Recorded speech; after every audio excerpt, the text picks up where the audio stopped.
நண்பர்களே, நீங்கள் உங்களுடைய ஆண்ட்ராய்ட் ஃபோனில் ஃபேஸ்புக்கை அதிகமாக பயன்படுத்தக்கூடிய நபராக இருந்தீங்கன்னா வீடுகளில் இருக்கும்போது வைஃபை நீங்கள் பயன்படுத்துவீங்க. ஆஃபீஸில் இருக்கும்போது டெஸ்க்டாப் இல்லைனா மொபைலையும் நீங்கள் பயன்படுத்துவீங்க. அங்கே கூட ஃப்ரீ வைஃபை உங்களுக்கு கிடைக்கும். ஸோ இந்த மாதிரி 2 இடங்களில் ஃப்ரீ வைஃபை கிடைக்கும். பட் பொது வெளிகளில் ஃப்ரீ வைஃபை எங்கே கிடைக்கும் அப்படிங்கிறது உங்களுக்கு தெரியாது. ஸோ இந்த மாதிரி டயத்தில் ஃபேஸ்புக்கில் ஒரு அருமையான செட்டிங் இருக்குது. அந்த செட்டிங்ஸ் மூலியமாக நீங்கள் தெரிஞ்சுக்கலாம் ஃப்ரீ வைஃபை இல்லைங்க, எங்கெல்லாம் வைஃபை இருக்குது அப்படிங்கிறத தெரிஞ்சுக்கலாம்.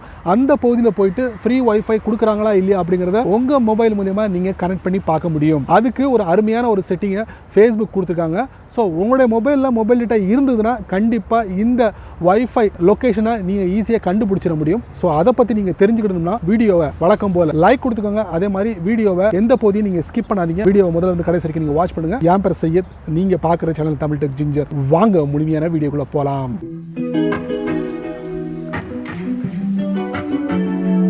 வழக்கம் போல் உங்களுடைய ஆண்ட்ராய்ட் ஃபோனை ஓப்பன் பண்ணிக்கோங்க. ஓப்பன் பண்ணதுக்கப்புறம் ஃபேஸ்புக் ஓப்பன் பண்ணுங்கள். ஓப்பன் பண்ணதுக்கப்புறம் டாப் ரைட்டில் ஒரு 3 லைன் இருக்கும், அதை நீங்கள் டேப் பண்ணுங்கள். டேப் பண்ணதுக்கப்புறம் இதில் பார்த்தீங்கன்னா ஃபைண்ட் வைஃபை இருக்கு பார்த்தீங்கன்னா, அதை நீங்கள் டேப் பண்ணுங்கள். டேப் பண்ணும்போது பார்த்தீங்கன்னா உங்களுடைய ஃபேஸ்புக் வந்து சரௌண்டிங்கில் இருக்கக்கூடிய வைஃபை எல்லாத்தையும் ஃபைண்ட் அவுட் பண்ணும். பார்த்தீங்கன்னா இவ்வளவு வைஃபை வந்து என்னுடைய ஃபேஸ்புக்கில் காட்டுது. ஸோ இதெல்லாம் வந்து எங்கெங்கே இருக்குது அப்படிங்கிறத நம்ம தெரிஞ்சுக்கலாமா? நீங்கள் எங்கே இருக்கீங்களோ அதை சுற்றி எங்கெங்கெல்லாம் இருக்குது வைஃபை அப்படிங்கிறத எப்படி கண்டுபிடிக்கிறது? டாப் ரைட்டில் பார்த்தீங்கன்னா மேப் இருக்குது. அந்த மேப்பை நீங்கள் டேப் பண்ணுங்கள். ஒன்ஸ் நீங்கள் டேப் பண்ணாலே போதும். நான் நிற்கிற இடம் இது இந்த ப்ளூ கலர்ல, பக்கத்துல பாத்தீங்கன்னா இந்த சிவப்பு கலர்ல இருக்கு பாத்தீங்களா, இது எல்லாமே வைஃபை ஏரியா. சோ இதுல நான் கொஞ்சம் நடந்து போறேன்னா இந்த இடத்துல எல்லாத்துலயும் நான் வந்து என்னுடைய ஃபேஸ்புக்கை கனெக்ட் பண்ணி பார்க்க முடியும். எங்க வந்து ஃப்ரீ வைஃபை கிடைக்குது அப்படிங்கறத நான் ஈஸியா செக் பண்ணிடலாம். இது இல்லாம டாப் ரைட்ல ஒரு கியர் ஐகான் இருக்கு, அதை நீங்க டேப் பண்ணுங்க. இதுல பாத்தீங்கன்னா ஃபைண்ட் வைஃபை இருக்கு பாத்தீங்களா, இது ஆன்ல இருக்கணும். அதே நேரத்துல find wifi notification. So notification நீங்க பெறணும்னா கூட இதை ஈஸியா நீங்க ஆன் பண்ணிட்டீங்கன்னா போதும். உங்களுக்கு நியரஸ்டா எங்கெல்லாம் வைஃபை இருக்கோ அதுக்கு உண்டான நோட்டிபிகேஷன் உங்களுக்கு கிடைச்சிக்கிட்டே இருக்கும். ஸோ இதுவும் ஒரு அருமையான ஒரு ஆப்ஷன். இந்த 2 விஷயத்தை நீங்க ஆன் பண்ணிக்கோங்க.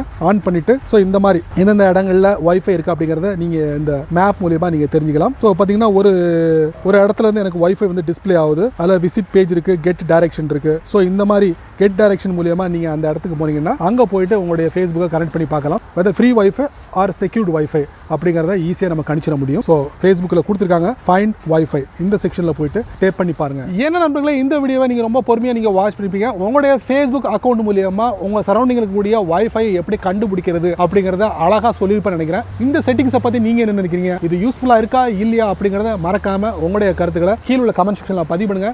அப்படியே என்னோட சேனலை பற்றி உங்களுடைய கருத்துக்களை ஒரு 2 வரியில் உள்ள கமெண்ட் செக்ஷனில் பதிவு பண்ணுங்க. இந்த வீடியோ உங்களுக்கு பிடிச்சிருந்தா உங்கள் நண்பருக்கு நீங்கள் ஷேர் பண்ணுங்க. அதே போல் இந்த சேனலுக்கு நீங்கள் முதல் தடவை வந்தீங்கன்னா இந்த வீடியோக்குள்ள ஒரு அழகான சிவப்பு கலர் பட்டன் இருக்குது, அதாங்க சப்ஸ்கிரைப் பட்டன் இருக்குது, அதை நீங்கள் சப்ஸ்கிரைப் பண்ணிக்கங்க. அதே போல் இந்த வீடியோக்கு லைக் கொடுங்க, பிடிக்கலன்னா அன்லைக் கொடுங்க, கவலையே இல்லை.